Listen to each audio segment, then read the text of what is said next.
دادند که تاجرهایی که امروز در تجارت کار میکنند یک بار را یک محصولات را خریدند و به بالایش 2 برابر 1 برابر 2 برابر زیادتر مقدار ماندند، نرخ ماندند، فروختند.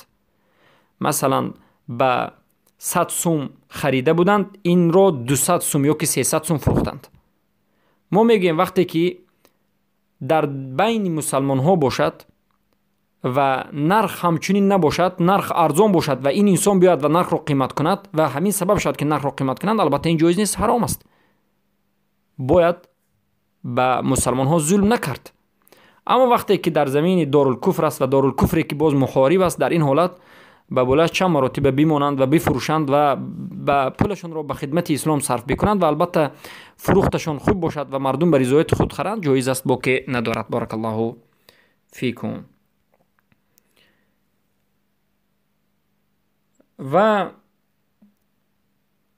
این بود جواب مختصر به سوال هایی که برادر